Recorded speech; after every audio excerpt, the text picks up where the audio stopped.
So ngayon, ang aking lulutuin ay ulam na pang Sabado. Kasi magluluto ako sa kalandi kahoy. So eto na yung ingredients ko. Na-ready ko na. Ito ay kasim, tapos meron ng sibuyas at saka meron na ring bawang. Bali guys, ito yung sinasabi ko. So kasim, nakahiwa lang siyang ganito. O yan o. Para siyang pang adobo. Tapos, nilagyan ko lang ito ng 4 na tasang tubig. Tapos, kalahating tasang suka. Tapos, 2 sibuyas na nakahiwang ganito. Ayan. Tapos, syempre, bawang. Ano lang tong bawang? Mga 4 na piraso. 4 na, yung maliliit na ganun. So, yan, isasalang ko lang ito. Tapos, makikita nyo maya-maya kung ano ang nangyari. Kasi, tada! Sa kahoy ko siya isasalang. Kaya sabi ko, ulam na pang Sabado kasi sa kahoy medyo matagal ang proseso. So, let's cook! So guys, ayan na. Ito na yung apoy na gagamitin ko para makapagluto ako ng binagoongang babs.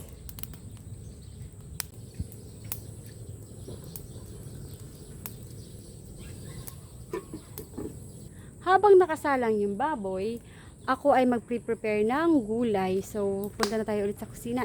Tara! Manguha tayo ng kangkong para meron tayong pang stir fry para sa ating bagoong. So, yun. Manguha tayo.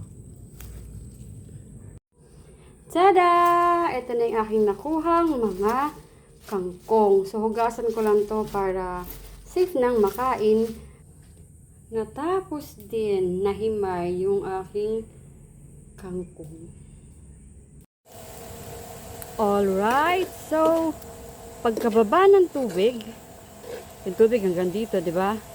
Ayan na, ready na yan lagyan ng bagoong or bagok sa Kapampangan. Okay. Lalagay na yung oil. Ayan siya.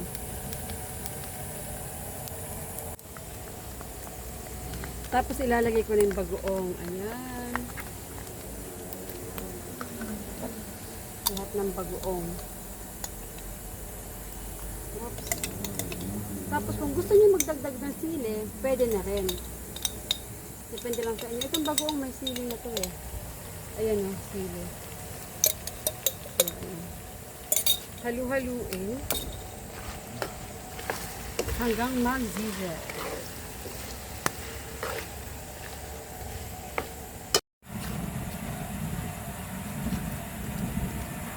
Wow, kabango.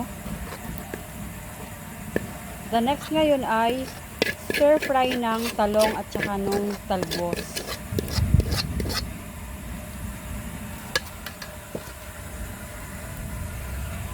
Okay.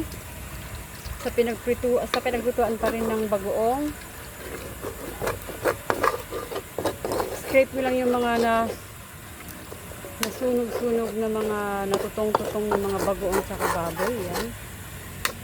Tapos, takpan hanggang sa bumaba yung tubig at saka hanggang medyo maluto yung talong. Yan na kayang itsura ng aking talong. Ayun.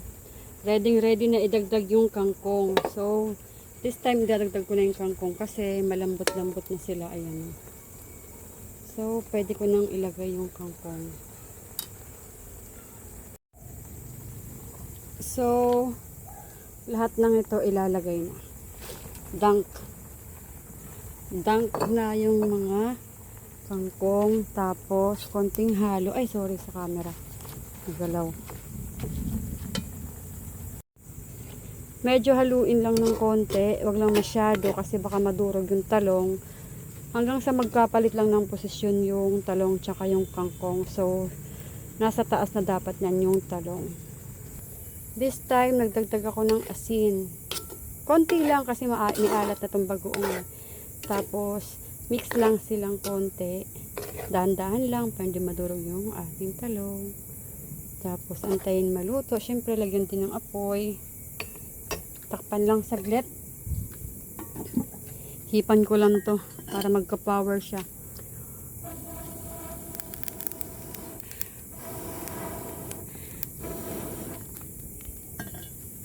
Okay. Ajinomoto, ayan. So, mekos-mekos lang ulit. Tapos, tanggalin na sa apoy. Okay na to. Kumukulog siya, kumikidat-kidat. Pero, naluto na yung ulam. Ayan. Yung talong at saka yung kangkong. Yes. Tapos, yung binagoongang baboy. Sarap. So guys, ganun lang ang gagawin nyo. Napakadali lang. Napakasimple lang din ng mga ingredients. Sana subukan yung lutuin. At sana mag-enjoy kayo. Katulad ko kasi alam ko mag-i-enjoy ako sa aking kakainin tonight. Bye-bye!